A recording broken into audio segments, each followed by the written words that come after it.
What's going on, everybody? Welcome to another top 10 draft positional breakdown here. We got linebackers, so we're talking off-ball linebackers here, not your edge rushing linebackers. Really important position here, especially in the modern NFL, full of screen passes, RPOs, and teams running 3 wide receiver sets, pretty much the majority of the game.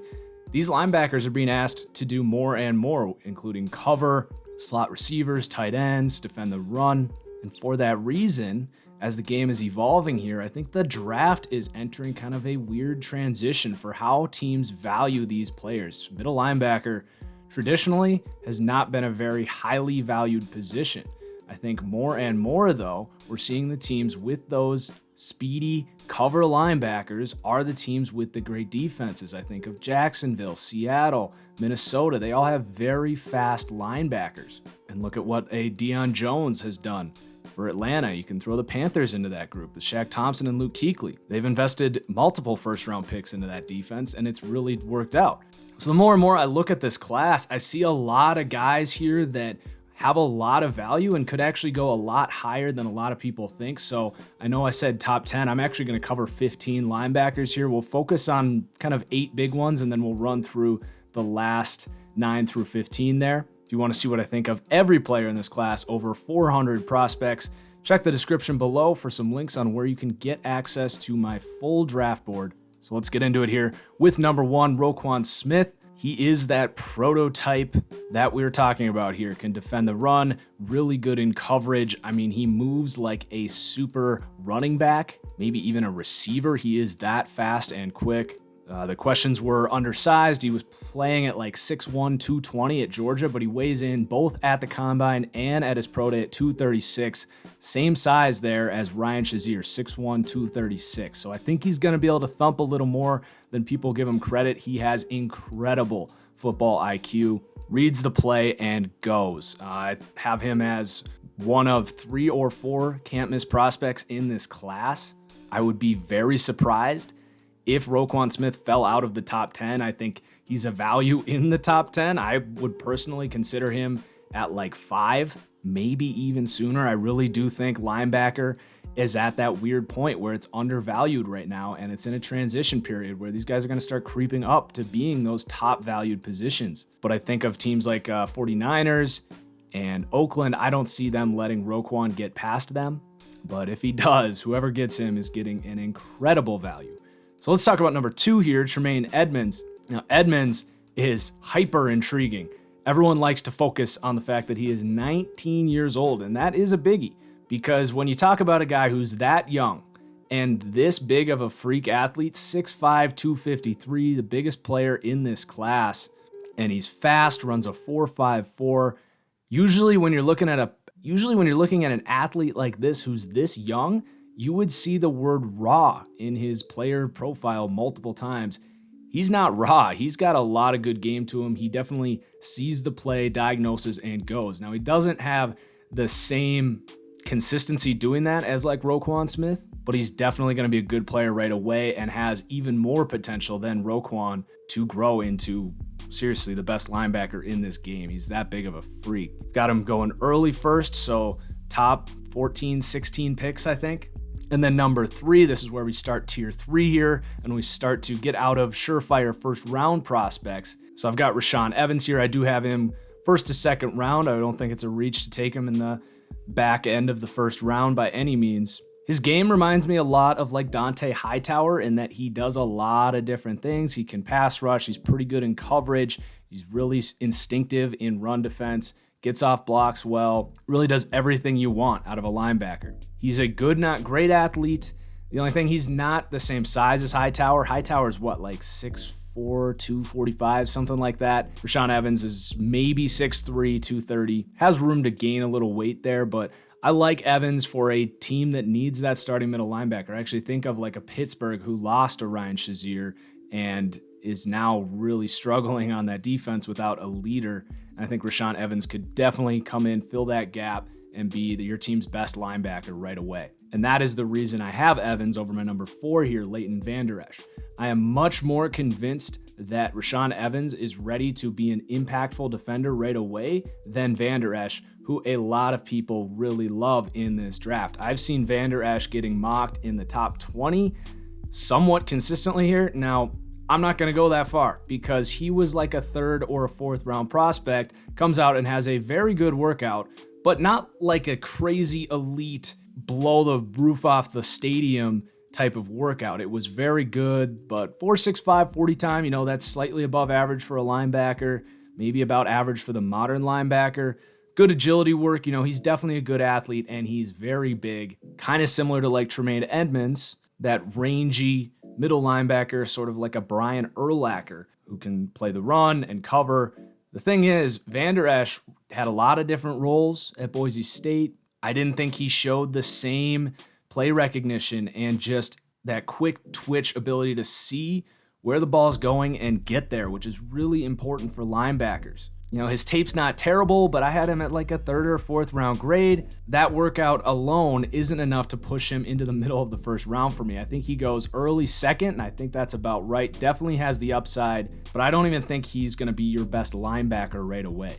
So we got Jerome Baker here, number 5, who really shot up throughout the pre-draft process. Just freaky workouts. His tape definitely showed the athleticism, but he comes out and supports it. 4.53 40, really good agility work at his pro day. Just a true junior. He's 6'1", 229, which, again, historically undersized, but that's roughly where your starting middle linebackers are these days, especially when he's this fast. In his coverage, definitely better tape than his run defense. He's not really a thumper. He's not really going to impact too much in the run game, but I think that's becoming less and less important. You'll notice there is a drop-off here from Vander Ash to Baker. I've got Baker going 2nd to 3rd round, but there's a lot of teams that need a guy like this. There are teams who have been late to the trend of the speedy linebacker. Some of them are going to admit that this year and reach potentially for a guy like Baker, who honestly might be more of a 4th or a 5th round pick, but because of his athleticism and what he can do in the modern nickel style football, a lot of value here for a guy like Jerome Baker and a lot of upside. And number 6, same exact thing, Dorian ODaniel. Now, I thought his tape was actually better than Jerome Baker's. He's a little smaller though and a little older, so the age might explain why his tape definitely looked a little better. He's got 2 more years of experience learning that position, but he's really good in coverage. He's honestly more of a safety, but he plays linebacker in the modern league. This guy covers really, really well. I honestly think outside of Roquan, he has the best ability to sort of stick to a slot receiver or a smaller tight end and cover an out route or run with him down the field. Did only run a 4.61 though, so definitely fits that hybrid strong safety, linebacker, athlete. Number 7, Uchenna Nwosu, who's kind of a change of pace from those last few guys. He's an average athlete. He's definitely an NFL caliber athlete, but a player who never really found a true role in that USC scheme.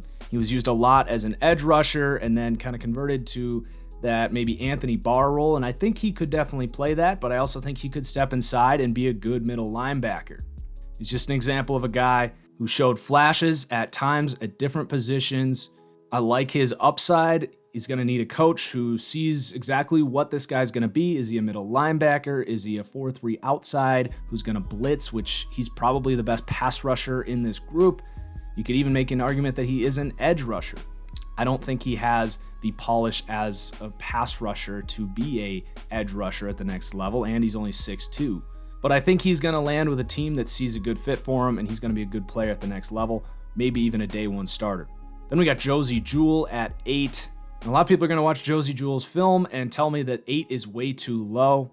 Look, his film is fantastic, but at the college level, that lack of athleticism, 4.82 speed, is much less of a liability. And you can really see it in the most extreme cases, obviously, with Saquon Barkley. Granted, he's going to make any linebacker look silly, but Jewell just isn't even on the same level trying to cover a running back out of the backfield when you look at some of these other guys. Now, if you need a thumper, if you need help in run defense, you need that Blake Martinez, Preston Brown role, a guy who is going to be really instinctive, diagnose the run, get there, and a surefire tackler. Absolutely. I love Josey Jewell's ability to do that. He's actually really quick given how slow he is, if that makes sense. He manipulates his body very well in the trenches. You know, he is definitely the highest rated guy on this list that is not a cover linebacker. So he's much more dependent on team need, I think, but you're taking him 3rd or 4th round, and he's going to start right away. I think of Blake Martinez, like I said, as a guy who's just going to plug right in as that 1st and 2nd down tackle backer. The upside just is not there for Josey Jewell, though. So now I mentioned there's really a cluster of guys here, 9 through 15. Really hard to separate these guys. Each one has one or two things they do better than the other. They all come into a big bunch here, 4th, 5th round picks. But leading this group, I've got Matthew Thomas out of Florida State. Definitely fits that raw cover linebacker type. Definitely played the Telvin Smith role at Florida State. He is a redshirt senior, but a really good athlete. He's going to have to, develop and learn pretty quick because he is still raw and he's 23, but get him in the right scheme where he can really take advantage of those pursuit angles and being able to run with tight ends and slot receivers. He'll be just fine. Then Tigre Scales, unknown player here. Really like this player's tape. One of the few guys I've seen at the linebacker position capable of breaking down with Saquon Barkley and getting him down one-on-one really was telling for me, but he does it consistently as well. Now, he's not a great athlete and he's undersized, so he's definitely got that working against him. Probably going to slip, probably doesn't go here in the 5th round where I would take him. Probably goes 6th, 7th undrafted range, but smart player. Just love his game. I think he's going to compete for a starting job depending where he goes. Number 11, Micah Kiser here. Had a better workout than I expected. He didn't look terribly fast on film, but he's kind of similar to Josey Jewell, just that smart, well-vetted linebacker, really good in run defense. Kiser does have a little more upside to potentially become more of a cover linebacker, but I just don't know if he has all the quickness and speed that you need to be a true number 1, but I like Kiser, and I'm not trying to rip on any of these guys. I wanted to make sure I included all these guys because I really think from Jerome Baker down to 15 on this list, they're all pretty close in terms of how I value these players. So then we got Fred Warner, another guy I have tagged as a potential steal, and his stock is skyrocketing, and having him go in the 5th round here, I think that's pretty normal now. He might even get drafted sooner than that. Just a freaky workout.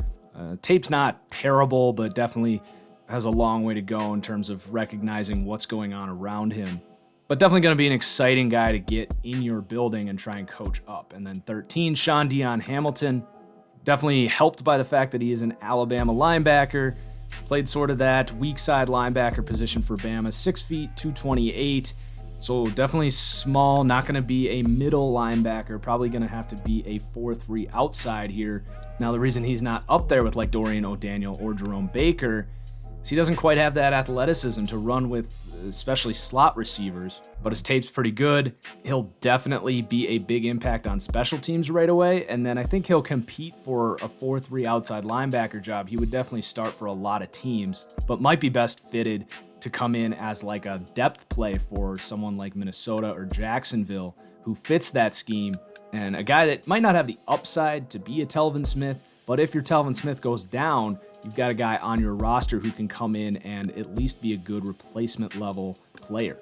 Then Andre Smith, my biggest steal in this group here, true junior, barely played as a junior because of injury, comes out, runs 4.63, which was pretty good for him as a stockier guy. Wanted to see him get under 4.7. Tape reminds me a ton of Denzel Perryman coming out, who I really liked. Has been a pretty solid tackle linebacker for the Chargers, but he has some upside as a athletic guy to at least cover tight ends. I think he fits really well as a middle linebacker. Not a guy you're going to want covering slot receivers unlike some of these other dudes, but definitely someone I'd be more comfortable having on the field for all 3 downs than like Micah Kiser or Josey Jewell. So I really like Andre Smith. This dude can hit too. He might be one of the harder hitters in this class, if not the hardest. A lot of upside as a guy who hasn't really put a lot of tape out there, but the stuff that he does have is pretty good. And then Darius Leonard, 15 here. I'm not convinced he belongs with the rest of this bunch, but 15 is a nice, solid number there. A lot of eyes watching him at the combine as a small school guy. Versatile linebacker, pretty good tape at that level, but you would hope so. And then just, only runs a 4.7, doesn't do other workouts. I thought his tape was okay. I would expect someone like this, who was originally projected to go 3rd round, to be dominating at South Carolina State. He did his job. Didn't miss a lot of tackles, but I don't really see a ton of upside here with Leonard. I think he's probably just a rotational depth linebacker. Does fit most schemes, though. So that's the whole list there.